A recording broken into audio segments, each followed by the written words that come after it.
विकलांगों और महिलाओं का मसीहा बना लॉकडाउन में कोरोना वायरस का मसीहा। आज हम आपको ऐसे शख्स से मिलवा रहे हैं जिन्होंने हमेशा विकलांगों और महिलाओं की मदद की है। हालांकि उनकी मदद करने का तरीका थोड़ा अलग ही लाजवाब है, क्योंकि मदद करने वाली संस्थाएं और सरकार लोगों को राशन या खाना मुहैया कराते हैं, लेकिन मोहम्मद आलिम हर किसी की, चाहे वह पुलिस वाले हों, डॉक्टर हों या आम आदमी, हर किसी की दिल्ली के किसी भी क्षेत्र में गाड़ी खराब हो जाने पर मात्र एक कॉल पर उनकी गाड़ी ठीक करने पहुंच जाते हैं। कोरोना वायरस जैसी महामारी में जब सभी गाड़ी ठीक करने वाली दुकानें बंद हो गई, ऐसे में हमारे देश के कोरोना वायरस को अपनी गाड़ी ठीक कराने के लिए काफी दिक्कतों का सामना करना पड़ रहा था। तब मोहम्मद आलिम ने ठाना कि अब विकलांगों और महिलाओं के साथ वह डॉक्टरों व पुलिस कर्मियों की भी मदद करेंगे और वह लग गए कोरोना वायरस की मदद के लिए। उन्होंने कोरोना जैसी भयंकर बीमारी की परवाह न करते हुए लोगों की मदद। जब हमारे संवाददाता ने उनसे बात की तो उन्होंने बताया कि मुझे लोगों की मदद करने से खुशी मिलती है। अभी मेरे पास 10 काम करने वाले व्यक्ति लगे हुए हैं जो कॉल आने पर लोगों की मदद करने जाते हैं, क्योंकि दिल्ली बहुत बड़ी होने की वजह से हर जगह मैं अकेला नहीं जा सकता। उनका कहना है कि मुझे बचपन से ही गाड़ियों को चलाने का शौक था, लेकिन एक गरीब परिवार से होने की वजह से मैं अपना सपना पूरा नहीं कर सकता था, इसलिए मैंने गाड़ी सुधारने का सोचा जिससे मेरा शौक पूरा हो सकता था। सबसे पहले एक विकलांग को रास्ते में गाड़ी खराब हो जाने से परेशान देखा तो उसकी मदद करने के बाद बहुत अच्छा लगा, जिसके बाद मैंने सोच लिया कि अब मैं हमेशा महिलाओं विकलांगों की मदद करता रहूंगा। मैं पिछले 10 साल से लगातार लोगों की मदद करता आ रहा हूं। बिना किसी सरकारी व गैर सरकारी मदद से मैं अपने साथ काम करने वालों को हर महीने सैलरी भी देता हूं, जिससे उनको आर्थिक परेशानी न हो सके। मैं इस मुहिम को देशव्यापी मुहिम बनाना चाहता हूं, जिसके लिए मुझे सरकार की जरूरत है, लेकिन दिल्ली सरकार को बार बार पत्र लिखने के बाद भी कोई जवाब नहीं आया है। मेरी दिल्ली सरकार से अपील है कि दिल्ली सरकार मेरी मदद करे, जिससे दिल्ली के हर गली हर मोहल्ले में विकलांग और महिलाओं की मदद हो सके। देखिए क्या कुछ कहा हमारी इस रिपोर्ट में। नमस्कार दोस्तों, मैं हूं ब्रजेश कुमार और आप देख रहे हैं द न्यूज एक्सप्रेस। कल हमने एक डॉक्टर की खबर दिखाई थी और आज ऐसे इंसान से मिलवाने वाले हैं जो विकलांगों की बड़ी सहायता करते हैं और महिलाओं की बड़ी सहायता हमेशा तत्पर रहते हैं। दिल्ली के अंदर किसी भी कोने में अगर गाड़ी किसी की ख़राब होती है तो चाहे वो आधी रात को हो और चाहे दिन में हो, वो वहाँ पहुंचकर उनकी गाड़ी को ठीक करते हैं। अगर वहाँ गाड़ी में दिक्कत है तो उस गाड़ी को अपने गैराज में लेके आते हैं और गाड़ी यहाँ पे ठीक करते हैं। जानते हैं कि किस तरीके से वो करते हैं, कैसे उनको ये सराह मिली और किसके थ्रू ये आगे बढ़े। आलिम भाई, हमारे चैनल में आपका स्वागत है। जी नमस्कार। सुनने में आया है और आपकी काफ़ी तस्वीरें सामने आ रही हैं, आज तक पे भी आप आए हैं, जी न्यूज़ पे भी आए हैं, नेशन न्यूज़ पे भी आए हैं। सुनने में यह आया है कि आप लोगों की मदद बहुत करते हैं। लॉकडाउन से पहले भी आपने खूब मदद लोगों की है और लॉकडाउन के अंदर तो कर ही रहे हैं, जो कि लॉकडाउन में कोरोना महामारी बड़ी बीमारी बनी पड़ी है, लोगों को घर से बाहर निकलने के लिए बड़ा ना मजबूर कर दिया है। तो आप इस पर कैसे लोगों की मदद करते हैं, कैसे आपके पास कॉल आते हैं और आप वहाँ जाते हैं तो कैसे उनकी गाड़ी लेके आते हैं? दरअसल मैं दिव्यांगों महिलाओं के लिए काम करता था। किसी दिव्यांग या किसी महिला की कहीं भी रोड पर गाड़ी ख़राब होती थी तो हम वहीं जाकर ठीक करते थे, क्योंकि आजकल आपने माहौल देख रखा है कि महिलाएं वैसे भी हैं सुरक्षित नहीं हैं। कहीं भी अगर किसी महिला की गाड़ी बंद होती है तो लोगों को उसकी मदद कम फ़ायदा उठाने की ज़्यादा कोशिश करते हैं। और कुछ लोग ऐसे भी होते हैं जो चाहते हैं हम मदद करें इनकी, तो वो कर नहीं पाते, क्योंकि इसके लिए एक एक्सपीरियंस होना चाहिए और पूरा एक सिस्टम होना चाहिए। क्योंकि कोई भी अगर गाड़ी ठीक करने की कोशिश कर रहा हो तो हर एक इंसान ठीक कर नहीं सकता उसे। तो ये अभी कोरोना महामारी चल रही थी, तो इस कोरोना महामारी में अभी तो मैंने कई बार देखा, मेरे पास कॉल्स आई कि कई डॉक्टरों की कि हमारी गाड़ी बंद हो गई और आपके सेंटर बंद है, क्या करें। तो फिर मुझे लगा मुझे करना चाहिए। तो फिर मैंने अपने जो कारीगर थे सबका हमने पहले पास बनवाया और परमिशन ली कि हमारे लिए हमें सेवा करना है इन लोगों की। पहले हम विकलांगों महिलाओं के लिए सेवा करते थे, तो फिर डीसीपी साहब की तरफ से पास वगैरह बन गया हमारा। फिर हमने हॉस्पिटल और थाने और ऑन रोड पे कहीं भी किसी की गाड़ी बंद होती थी तो हम वहीं जाके ठीक करते थे। जब मैं वहाँ ठीक कर रहा था गाड़ी तो वहाँ आज तक की टीम पहुँची थी, फिर उन्होंने दिखाया और मैं क्या कहते हैं कि उनका भी बहुत बहुत धन्यवाद करना चाहता हूँ, क्योंकि मैं एक छोटा सा मैकेनिक और छोटा सा एक समाज सेवी। और आलिम भाई, आप इतना बड़ा काम कर रहे हैं और आप अपने आप को छोटा बता रहे हैं। एक विकलांग की आपको सेवा करना और कोरोना वायरस की सेवा करना, जो डॉक्टर कोरोना वालों को देखने जा रहे हैं और 24 घंटे लगे रहते हैं, उनकी गाड़ी को ठीक करना आप छोटा बता रहे हैं अपने आप को, ये बहुत बड़ी बात है। देखिए, विकलांगों के लिए मुझे इन लोगों की पहले तो ये कुछ कमा नहीं पाते, ये सैलरी इनकी होती नहीं है। कुछ ही लोग होते हैं जो अच्छे पैसे कमाते हैं ना, तो बहुत कम इसमें ज़्यादा, जो अपना पेट नहीं भर सकता वो गाड़ी में कहाँ से पैसे लगाएंगे लोग। और कुछ लोग मैकेनिक ऐसे होते हैं कि जब वो कोई परेशान होता है तो परेशानी का गलत फ़ायदा उठाना चाहते हैं कि हम इनसे मुँह मांगे पैसे लेना, या उल्टा सीधा कुछ पार्ट है ख़राब कुछ डालना। तो फिर जब से मैंने इनकी मदद करना शुरू करी, मुझे बहुत संतुष्टि मिली, मुझे बहुत सुकून मिला। जब मैं मदद करता हूँ मुझे बड़ा खुशी मिलती है। जबकि अभी बारिश में मेरे पास कॉल आई कि मेरी गाड़ी कमला मार्केट बंद पड़ी है और भाई मैं फंसा हुआ हूँ, मुझे आपका नंबर मिला है अखबार से। मैंने कहा ठीक है, तो हम पहुँचे और पहुँचने के बाद में मैं गाड़ी ठीक करके फिर सेंटर पे लेकर आए, यहाँ ठीक करके, और बिना किसी चार्जेस के हमने लौटा। अलीम भाई, आप खुद जाते हैं कि वर्कर को भेजते हैं? न, हमारे एक्चुअल में क्या है, कभी कभार मुझे भी जाना पड़ जाता है। जब लड़के ज़्यादा, दिल्ली बहुत बड़ी है आपने देखा है, और मेरी इतनी कैपेसिटी है नहीं जो 50-100 बंदे मैं रख सकता हूँ यहाँ पे। हमारे पास 10 लड़के हैं। अच्छा, हाँ, 10 लड़के हैं। टाइम पे सैलरी आप देते हैं उनको? बिल्कुल टाइम पे लड़कों के लिए, कुछ रोज़ लेते हैं कुछ महीने पे हैं। हाँ, तो 10 लड़के हैं। होता क्या है, तो कभी कभार काम ज़्यादा होता है तो खुद भी जाना पड़ जाता है मुझे, और कोई इमरजेंसी कॉल आ गई कि मैं वहाँ फंसे हूँ। और लड़के हमारे पहले फील्ड पे होते हैं। दिल्ली बहुत बड़ी है, कभी रोहिणी से कॉल आती है, कभी गाजीपुर साइड तो आलिम भाई, आप जाते हो इतने दूर दूर, तो कोई चार्ज वार्ज तो इसका आप लेते नहीं हैं? नहीं, हम पेट्रोल का चार्ज लेते नहीं, जाने का नहीं, उसका वहाँ सर्विस करते हैं, वहाँ गाड़ी ठीक है, उसका कोई चार्जेस नहीं लेते। मतलब वहाँ से सर्विस, और वहाँ से आप गाड़ी लेके आते हैं अपने यहाँ पे, तो यहाँ अगर कुछ सामान उसमें डलता है गाड़ी में, तो क्या उसका भी आप चार्ज लेते हैं? हाँ, अगर कोई पार्ट डलता है तो हम उन्हें बता देते हैं कि आप ये पार्ट ख़राब है, आप ले आओ ना, तो हम डाल देते हैं। और उसमें भी जो भी जितना डिस्काउंट होता है वो हम उन्हें देते हैं। और उसके अलावा जब भी ये काम करके मुझे अच्छा लगता है और मुझे बहुत खुशी मिलती है। जबकि रात में मुझे कॉल आती है तो मैं ये नहीं देखता कि ये रात है या बारिश हो रही क्या है, कि बहुत खुशी मिलती है। अच्छा, फैमिली वाले आपको रोकते होंगे रात को जब जाते हैं, तो क्या कहते हैं आप अपने फैमिली वाले को? हाँ, फैमिली वाले कभी कभार जब ज़्यादा रात होती है तो बोलते हैं कि इतनी रात हो रही, कोरोना वायरस चल रहा है, क्या ज़रूरत है आप इतना। मैं कहता हूँ नहीं, वो विकलांग भाई हमारे वहाँ फंसे हुए हैं, कौन मदद करेगा, मैं नहीं पहुँचूँगा, या हमारे लड़के। तो फिर वो कह देते हैं, उन्हें भी खुशी होती है कि आप अच्छा, ऐसे। ये सोच कहाँ से आया आलिम भाई आपको? क्या सोच के आपने ये सब चीज़ें करने की कोशिश की? क्योंकि आपके पास तो इतना बड़ा गैरेज है, आदमी सोचता है कि मैं पैसा कमाऊँगा, बिल्डिंग खरीदूँगा, लेकिन आप गरीबों के लिए ये पैसा कमा रहे हो, विकलांगों के लिए पैसा कमा रहे हो, उनमें ये पैसा खर्च कर देते हो, और आपको सरकार भी कुछ नहीं दे रही है। संस्था वाले तो अगर काम करते हैं तो उनको तो खैर कहीं ना कहीं से आ ही जाता है, लेकिन आप इतनी मेहनत कर रहे हैं। दरअसल मुझे बचपन से बाइक का शौक़ था कि मैं मोटरसाइकिल चलाऊं, मैं एक राइडर्स बनूं, और मैं अपने जहां लॉन्ग टूर पे एक बाइक लेकर जाऊं, मेरे पास बाइक हो। तो मैं एक गरीब परिवार से हूँ, तो मेरी उस टाइम इतनी हमारी कैपेसिटी नहीं थी जो हम बाइक खरीद पाते। तो फिर मुझे लगा मुझे काम सीखना चाहिए। मैं जब काम सीखूंगा तो हाँ, बाइक भी चलाने को मिलती रहेंगी, वो काम भी सीख जाऊंगा। तो इसलिए मैंने काम सीखा।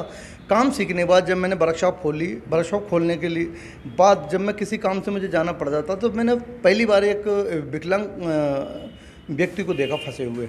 जब उसे फंसे हुए देखा तो मैंने उनकी मदद करी वहाँ पर। मैंने पूछा भैया क्या हुआ, तो बताया उन्होंने कि मैं विकलांग को मेरे पैर, मैं गाड़ी, जो आदमी खुद नहीं चल सकता वो गाड़ी को कहाँ से खींच के लेके जाएगा। तो मैंने उनकी मदद करी, और जो मैंने उस दिन मदद करी, मदद करने के बाद मुझे बहुत सुकून मिला, बहुत संतुष्टि मिली। तो मुझे लगा मैं आज से क्यों नहीं मैं इनकी मदद करूं, मैं इनकी बहुत आसानी से मदद कर सकता हूं। तो फिर मैंने जब से इन लोगों के लिए ही मदद करना शुरू कर दी कहीं। अच्छा आलम भाई, इतनी चैनलों पे आप चल चुके हैं, आज तक पे चल चुके हैं, क्या दिल्ली सरकार का कोई या केंद्र सरकार का कोई आपके पास किसी चीज़ का कोई मैसेज आया है, या किसी के थ्रू कोई मैसेज आया हो कि आप इतना सराहनीय काम कर रहे हैं? नहीं, मेरे पास कोई मैसेज नहीं आया, ना ही कोई कॉल आई। और मैंने तो अभी बीच में दिल्ली सरकार के लिए अभी हमने लेटर भी लिखे थे। क्या लिखा था उस लेटर में? हमने लेटर में ये लिखा था कि दिल्ली एनसीआर बहुत बड़ा है, हमारे पास बहुत कॉल आती हैं कि गाड़ी ख़राब होती है, महिलाएं 2-2 1-1 घंटा वेट कर नहीं सकती रोड पर।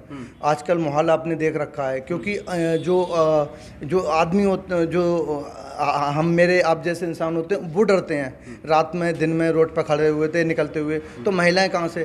तो हमने कहा दिल्ली सरकार की हमारे लिए दिल्ली में अलग अलग जो एरिया हैं उसमें हमारे सेंटर खुले हैं। जैसे कि द्वारका से कॉल आती है तो हमें यहाँ से पहुँचने में 1 से 1.5 घंटा लग जाता है द्वारका। तो हमारा ये था कि दिल्ली सरकार की तरफ से थोड़ी हमें सपोर्ट होगी तो हम अलग अलग एरिया में दिल्ली के सेंटर खोल देंगे अपने MS स्टार मोटर्स के नाम से। तो वहाँ पे हमें काफ़ी मदद करने में काफ़ी आसानी होगी। जब भी जिस एरिया से कॉल आएगी वहीं से हम वहीं कॉल कन्वर्ट करिए और वहीं से गाड़ी उठा के वहीं की वहीं ठीक करती। तो इसमें लोगों को बहुत आसान, दिव्यांग हुए और महिलाएँ, इनके लिए काफ़ी परेशानी का सामना नहीं करना पड़ेगा। मान लो कभी फरीदाबाद बॉर्डर, कभी गाजियाबाद बॉर्डर हमें पहुंचने में काफ़ी वक्त लग जाता है। तो क्या कहा दिल्ली सरकार का, कोई आश्वासन आया आपके पास, कोई लेटर नहीं, आया वापस? कुछ उनके वापस लेटर आए, उन्होंने आगे बताया आप ट्रांसपोर्ट कमिश्नर को वहाँ हमने लिख दिया है और आगे मतलब कोई अभी तक डिफिकल्ट शब्द आया। हाँ, मतलब अभी तक कोई हमारे लिए कोई इस तरह की अभी कोई संतुष्टि नहीं हुई, नहीं उन्होंने कोई अभी काम करके दिया है। अच्छा आलिम भाई, लोग आपसे संपर्क कैसे कर पाते हैं? कहाँ से आपका नंबर उनको मिलता है? कैसे कॉल आपके पास आता है? जी, मेरा मोबाइल नंबर बटा हुआ है। हाँ, मेरे मोबाइल नंबर के थ्रू फ़ोन आता है। अब जैसे कोई इवेंट होता है या कोई प्रोग्राम होता है तो वहाँ पर अनाउंसमेंट हो जाता है कि मेरे ये नंबर है, आप किसी भी दिव्यांग या किसी महिला को कहीं भी कोई गाड़ी ख़राब हो तो आप इस नंबर पर कॉल करें। मतलब आप किसी इवेंट में जाते हो तो वहाँ पे भी अपना नंबर छोड़ते हो? बिल्कुल। मतलब आपके अंदर मतलब वो नहीं है कि मतलब छुपाने की कोई चीज़ नहीं है कि नहीं हम ये नहीं, कहीं धरना या कहीं कोई कार्यक्रम या कोई इवेंट कुछ भी होता है, सबसे पहले ये बोला जाता है कि किसी भी महिला या किसी दिव्यांग या कहीं भी कोई गाड़ी हमारी किसी की गाड़ी ख़राब होती है तो आप कॉल करें, अब वहीं हमारा बंदा पहुँच के अच्छा, आपको दिव्यांगों की मदद आप बहुत कर रहे हैं। क्या दिव्यांग की किसी सेना या किसी संस्था ने आपको अपने आप पास जोड़ा है कभी? जी, अभी दिव्यांगों ने मेरे लिए बहुत ज़्यादा प्यार दिया और बहुत ज़्यादा प्यार दिया है दिव्यांगों ने। कौन सी संस्था है जिसने आपको जोड़ा है? कोई पद दिया अभी? हाँ, मेरे राष्ट्रीय दिव्यांग सेना थी, राष्ट्रीय दिव्यांग सेना से जोड़ा। उसके बाद में राष्ट्रीय और भी विकलांग और भी लोग कई NGO आए सामने, उन लोगों ने जोड़ने के लिए। अच्छा आलिम भाई, आपने बोला है कि मैं बहुत गरीब परिवार से हूँ, फिर इतना अच्छा आपने ये जो गैरेज बनाया है और इतने लोगों की मदद करते हैं, ये तो शायद कोई अरबपति के भी दिमाग में सोच में नहीं आएगा। ये आप कैसे खड़े हुए अपने पैरों पे? आपने ये भी बोला है कि फादर मॉम का भी सपोर्ट तो मिला, लेकिन उस तरीके सपोर्ट नहीं, मैंने अपनी मर्ज़ी से ये सारी चीज़ें करी हैं, राइट? बिल्कुल। और फादर की मॉम की दुआएं, उन्होंने शुरू से समझाया था कि ऐसे लोगों की मदद करना, और ऐसे लोगों की मदद करोगे तो ऑटोमेटिकली आपके लिए एक सहायता होगी और आपके लिए खुशी होगी। तो मुझे इनकी मदद, दरअसल क्या है, मेरे पास गाड़ियाँ, मैं बहुत टाइम से काम कर रहा हूँ दिल्ली में और 2 व्हीलर का बहुत अच्छा एक्सपीरियंस है मेरे लिए। और कोई सी भी गाड़ी हो, यही नहीं कि होंडा की एक्टिवा हो, चाहे बाइक हो या स्कूटी हो या स्पोर्ट बाइक हो या कोई सी भी बाइक हो, और जो भी जितने लगे हैं हमने सबने ट्रेनिंग ली हुई है। मैंने भी ट्रेनिंग ली है, पहले मैं कंपनी में ट्रेनिंग पे रहा, फिर कैंप लगे थे, कैंप में मैं ट्रेनिंग पे रहा। उसके बाद हमारे पास जितने लड़के हैं सब ट्रेनिंग लिए हुए हैं, तो हमारे पास काम होता है बहुत बढ़िया, अच्छा काम होता है। तो हमारे पास और भी गाड़ियाँ आती हैं, तो उसमें से हमारा जो भी होता है उसमें से लेबर को अपने निकल जाता है, उसी में से हम अपना दिव्यांगजन के लिए, क्योंकि मैं शुरू से सोचता था मैं अपने समाज के लिए, अपने देश के लिए कुछ करूं, और या अपनी कमाई का कुछ हिस्सा अपने जो जरूरतमंद लोग हैं मैं उनके लिए खर्च करूं।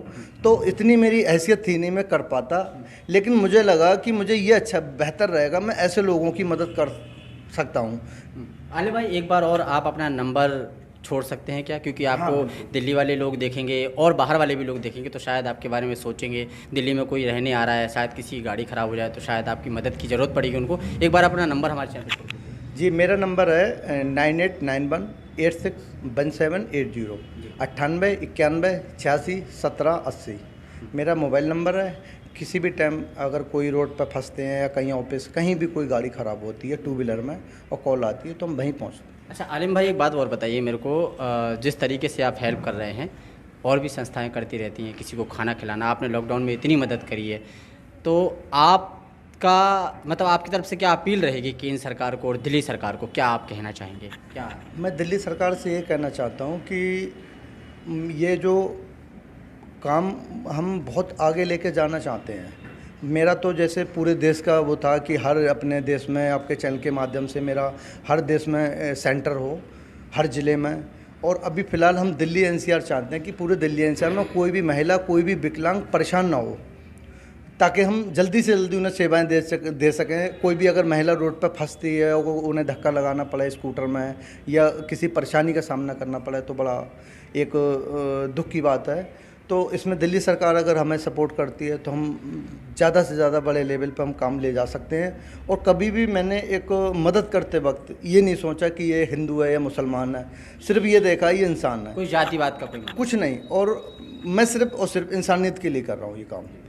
और मेरे पास हर किस्म के सभी लोग आते हैं। अच्छा, ये अभी आपने बीच में बात बोली थी शुरू में कि दिल्ली में भी अभी भी महिलाएं सुरक्षित नहीं हैं, जिसकी वजह से मैं महिलाओं की इसलिए मदद करता हूं कि वहां जाता हूं। कुछ लोगों के मन में सोच ये आती, गाड़ी के बहाने हम महिला के साथ, कहना नहीं चाहिए, एक डिफ़िकल्ट शब्द आता है माइंड में, लेकिन आप मदद करना चाहते हो। तो अभी क्या आपको लगता है कि दिल्ली में जो दिल्ली सरकार की रणनीति चल रही है कि हम लोगों ने कैमरे लगा रखे हैं, सारी सुविधाएँ कर रखी हैं, महिलाएँ बिल्कुल सुरक्षित हैं, तो आपको क्या लगता है कि बिल्कुल सुरक्षित नहीं है? बिल्कुल सुरक्षित नहीं है। आप देख सकते हैं, आप किसी भी जाके रिकॉर्ड चेक कर लें, हर दिन आज दिन मामले बढ़ते जा रहे हैं, दिन पे दिन। आप 2012 से अब आप आज का रिकॉर्ड चेक कर लो, चाहे दिल्ली हो या फिर दिल्ली NCR हो या दिल्ली से बाहर भी UP हो, MP हो, हैदराबाद हो, ना कहीं भी आप चेक कर लो, आज दिन महिलाओं पर अत्याचार बढ़ते जा रहे हैं। जब तक हमें महिलाओं के प्रति अपनी सोच को बदलना होगा और उन्हें समाज में बराबर का हक मिलना चाहिए। अच्छा आलिम भाई, लास्ट सवाल आपसे पूछा जाएगा कि जब आप विकलांगों की और गरीबों की गाड़ी ठीक करने जाते हो तो क्या उनकी तरफ से क्या आपको मिलता है? कुछ बोलते होंगे मन में, क्या लगता है उनको, क्या कहते हैं? मुझे एक अच्छी फीलिंग होती है और मेरे लिए बहुत वो लोग दुआएं देते हैं और बहुत मुझे मान सम्मान मिलता है और मुझे प्यार मिलता है। मुझे प्यार चाहिए था, पैसा कमाने के लिए मैं बैठा नहीं। पैसे के लिए तो मेरे पास, मैं चाहूँ तो मेरे पास मेरा बड़ा, आप देख सकते हैं, मैं ठीक ठाक पैसे कमा सकता हूँ, बहुत अच्छा टैलेंट है मेरे अंदर और मैं इतना पुराना एक्सपीरियंस है मेरे पास गाड़ियाँ भी ठीक ठाक आती हैं। लेकिन नहीं, मुझे इन लोगों की दुआएं चाहिए थी, प्यार चाहिए था और मैं इसलिए इन सब की मदद करता हूँ ताकि ये लोग अपनी फैमिली, अपना परिवार अपने घर पे अपने टाइम पे जा सकें। इनकी गाड़ी कहीं फंसती है तो ये कई घंटे पड़े रहते हैं रोड पे, तो मैं जाके, जैसे ही हमारे पास कॉल आती है तो हम जाके तुरंत करते हैं और इसमें मुझे बहुत खुशी मिलती है। जी, तो अभी हम आलिम भाई से बात कर रहे थे। आलिम भाई की गैरेज को हम दिखाने की कोशिश करेंगे आपको। ये इनका गैरेज है, ये गैरेज है इनका, इस तरीके से गाड़ी ठीक होती है। ये वर्कर हैं, थोड़ा वर्कर से बात करेंगे। भैया क्या नाम है आपका? क्या नाम है आपका? नदीम। कितने सालों से काम कर रहे हो यहाँ पे? सर 10 सालों से। 10 सालों से। आलिम से तुम 10 सालों से जुड़े हुए हो? जी हाँ। कभी कोई शिकायत का मौका, कभी पेमेंट के लिए कोई दिक्कत या टाइम पे पेमेंट मिल रही है आपको? नहीं सर, ऐसा कुछ नहीं है अभी फिलहाल, कोई कभी भी कोई ऐसी तब कोई आलिम शिकायत भाई नहीं जो हुई। मदद करने जाते हैं लोगों की, उस बीच में भी वो दूसरे की मदद करते हैं और आपको टाइम पे पेमेंट देते हैं? जी हाँ, बिल्कुल टाइम पे पेमेंट देते हैं हमें। अच्छा। तो 10 साल से आप यही काम कर जी रहे हैं? हाँ, बिल्कुल। तो कोई शिकायत अभी नहीं आपको? नहीं, कोई नहीं। तो ये आलिम भाई का गैरेज है, ये इस तरीके से गैरेज अभी। तो दोस्तों आलिम भाई के गैरेज में हम अंदर आए हुए हैं और आपको दिखा रहे हैं कि ये इनकी गैरेज की स्थिति है। ज़्यादा डिज़ाइन वाला इनका गैरेज नहीं है कि जैसे ज़्यादा VIP गैरेज होता है, ये नॉर्मली इनका गैरेज है। इस तरीके से ये लगाते हैं, ये मशीन्स वगैरह हैं, जो भी थोड़ी बहुत मशीन है, ये इस तरीके से यहाँ पे काम करते हैं। गन है। अच्छा, ये कौन सी गन है? ये न्यूमेटिक गन है। अच्छा, तो इससे क्या करते हैं आप? इससे क्या होता है कि नट बोल्ट खूब अच्छी तरह टाइट हो जाते हैं और क्या करते हैं हम, कभी अब जो नई टेक्नोलॉजी आई है, नई बाइक आई है, हम उसमें अगर कहीं भी चोट मार के खोलते हैं या कहीं कोई चीज़ फंसा के ला के खोलते हैं ना, तो इंजन में आवाज़ आ जाती है। इंजन में आवाज़ होती है तो वाइब्रेट करने लगती है, गाड़ी साइड नहीं होती। अब इससे क्या होता है कि हम जैसे लगाते साथ ही वो बहुत अच्छी तरह नट बोल्ट टाइट हो जाते हैं। ये महंगी टेक्नोलॉजी है, सिस्टम है, इससे गाड़ी बहुत एकदम कंफर्ट रहती है, बड़ा अच्छा रिस्पॉन्स आता है। मतलब आप जिसकी भी गाड़ी इससे ठीक करते हैं तो कोई शिकायत नहीं बिल्कुल आती है? नहीं, दोबारा कोई शिकायत वो नहीं, अगर आपके बिल्कुल पास आता है तो खुश नहीं। होकर आता है? बिल्कुल। अच्छा, आपका नाम क्या है भैया? मोहम्मद मुबीन। मोहम्मद मुबीन जी, आप कितने सालों से यहाँ काम कर मैं रहे हैं? 10 साल से। आप भी 10 साल से? जी। पेमेंट की कोई दिक्कत तो कोई नहीं है? दिक्कत नहीं। आलिम भाई मदद करने जाते हैं, अगर कहीं आपको जाना पड़ा, आपको बता दें तो आप जाते हैं? जी जाते हैं। तो आलिम भाई का जैसे कहते हैं ना कि एक मालिक का मन होता है किसी की हेल्प करना, तो आप भी हेल्प करते हैं हाँ उनकी। जी। तो क्या लगता है आपको, कैसा महसूस आप अंदर करते हैं जब किसी विकलांग की मदद करते हैं और आपको धन्यवाद और थैंक यू बोलता होगा, तो कैसा लगता है? बहुत अच्छा लगता है सर। बहुत अच्छा लगता है। तो मतलब आपके जो आलिम भाई हैं वो सराहनीय काम कर रहे हैं, आपको जी। लगता है? ठीक। बहुत अच्छा काम कर रही है। अच्छा, क्या टाइमिंग रहती है आपके दुकान की? हमारा कोई टाइम नहीं है, सुबह 8 बजे से रात को 12 बज जाते हैं और 11 बज जाते हैं, 10 ही बज जाते हैं। अच्छा, कभी आप जैसे फंस जाते होंगे, आपको जाना पड़ता होगा, रात को 12-1 बजे कॉल आ गई, आलिम भाई ने कहा मैं थोड़ा बिजी हूँ, आप चले जाइए, तो तुरंत जाते होंगे जी, आपसे? तुरंत जाते है हैं। ना, लोगों की मदद करने के जी। लिए। चलिए, तो आपको अभी मैंने मिलवाया कि आलिम भाई के जो वर्कर हैं उनसे भी मैंने बात कराई। ये इनका गैरेज है, ज़्यादा हाई फाई गैरेज नहीं है, कि वीआईपी हो, 3 मंजिला 4 मंजिला गैरेज हो, ऐसा कुछ नहीं है। ये नॉर्मली इनका गैरेज है और ये इस तरीके से इस गैरेज में काम करते हैं। इनके 10 लोगों की टीम है, 10 लोगों की टीम काम करती है। उनका ये कहना है कि कहीं भी किसी भी वक्त आधी रात को भी अगर दिल्ली में कोई परेशान होता है, कोई विकलांग, कोई महिला परेशान होती है, तो उसके लिए हम लोग तत्पर रहते हैं। और अगर गाड़ी वहाँ ख़राब होती है तो गाड़ी हम अपने गैरेज पे लाते हैं, उसका खर्चा हम अपने ऊपर भुगतते हैं। खर्चा जो होता है सिर्फ़ और सिर्फ गाड़ी में अगर कोई चीज़ ख़राब हो रही है तो ये आलिम भाई जो हैं वो सिर्फ़ और सिर्फ उन्हीं से बोलते हैं कि आप इसमें डलवा लीजिए या मैं डाल देता हूँ, उसमें भी ये डिस्काउंट देते हैं। तो ये बहुत सराहनीय काम है। कहते हैं कि देश में बहुत संस्थाएं काम कर रही हैं, चाहे लॉकडाउन हो या लॉकडाउन से पहले हो, उनका सराहनीय काम पूरे देश में छा जाता है, केंद्र सरकार और दिल्ली सरकार के पास पहुंच जाता है। उसके लिए ट्वीट करके प्रधानमंत्री और दिल्ली सरकार ट्वीट करती है, बहुत सराहनीय काम करे। लेकिन आलिम भाई का अभी तक कोई सराहनीय काम नहीं देखा कि दिल्ली सरकार ने और केंद्र सरकार ने, ना कभी कोई ट्वीट आया सामने।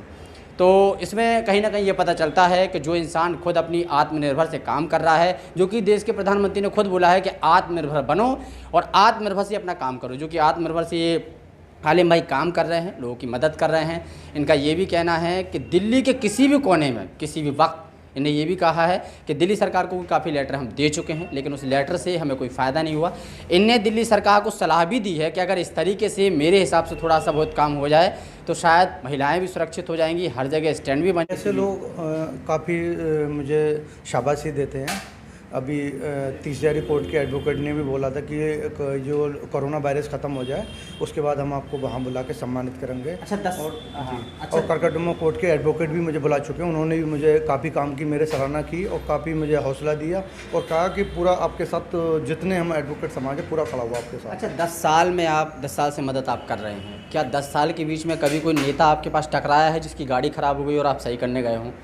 कभी किसी वक्त कोई नेता, चाहे वो केंद्र सरकार का हो चाहे दिल्ली सरकार का? नहीं, नेताओं को ने तो बहुत, जो नेता चाहे किसी पार्टी के हों, उन्होंने कई बार देखा है और सबको पता है उन्हें कि हम ये सब काम करते हैं, लेकिन वो सब देख के इग्नोर कर देते हैं। अच्छा, वो इग्नोर कर देते हैं, खासकर दिल्ली सरकार की बात हो रही है अभी, है ना? अच्छा आलिम भाई, एक बात बताओ, क्या आप इन सरकारों से संतुष्ट हैं? क्योंकि जैसे आप आत्मनिर्भर भारत की बात कर रहे हैं प्रधानमंत्री जी, और आप भी आत्मनिर्भर भारत बन के काम कर रहे हैं। आत्मनिर्भर ही है, आप अपना पैसा खर्च करके लोगों की मदद करने जाते हैं, तो कहीं ना कहीं आप संतुष्ट हैं कि सरकारें जिस तरीके से भेदभाव करती हैं, जैसे अभी लॉकडाउन में भी काफ़ी भेदभाव चला, आपने देखा होगा?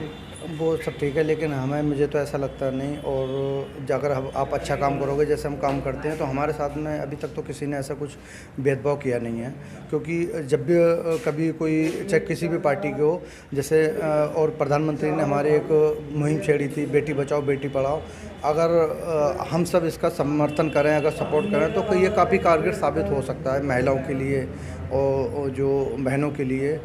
और अच्छा, एक लास्ट सवाल और, जो वर्कर आपके काम करते हैं, आपके साथ मिल के काम करते हैं, उनके लिए क्या संदेश आपकी तरफ से रहेगा, क्या बोलना चाहेंगे उनके लिए? मैं इनका धन्यवाद करना चाहता हूं कि इतने टाइम से मैं रात के, अगर दिन हो, बारिश हो, रात हो, किसी भी टाइम कॉल कर दूं कि वहाँ एक महिला या किसी दिव्यांग की गाड़ी ख़राब हो गई, वहाँ फंसे हुए हैं, तो ये तुरंत पहुंचते हैं। ये नहीं देखते कि कितना टाइम लग रहा है हमारे लिए पहुंचने में। और मतलब जो हम इनकी तो जैसे हमारी टाइम टू टाइम ड्यूटी होती है, 9 से 9 बजे हमने काम ख़त्म कर दिया, क्या पड़ी है हमारी, कोई पड़ा है तो नहीं। जैसे मैं कॉल करता हूँ कि वहाँ पे एक विकलांग व्यक्ति खड़ा हुआ, कॉल आई है और वहाँ गाड़ी फंसी हुई है, तो तुरंत पहुँचते हैं ये। तो अभी आपने देखा कि किस तरीके से आलिम भाई ने पूरी अपनी कहानी बताई कि कैसे वो खड़े हुए, कैसे उनने अपने माँ बाप का आशीर्वाद लेकर यहाँ तक पहुँचे, कैसे उनने लोगों की मदद की और अभी भी मदद करते हैं। 10 साल हो गए, किसी सरकार ने अभी तक कोई ट्वीट, कोई फेसबुक की कोई चर्चा नहीं हुई है। और इस चैनल के माध्यम से हमने सारी इनको गैरेज भी दिखाया, आपको हर चीज़ दिखाई है। अगर आपको लगता है कि ये सराहनीय काम है और ये आलिम भाई अच्छा काम कर रहे हैं तो इस वीडियो को ज़्यादा से ज़्यादा शेयर कीजिए ताकि ये बात सरकार तक पहुंच सके और सरकार एक बार और ध्यान दे सके। द न्यूज़ एक्सप्रेस के लिए ब्रजेश कुमार की रिपोर्ट। धन्यवाद।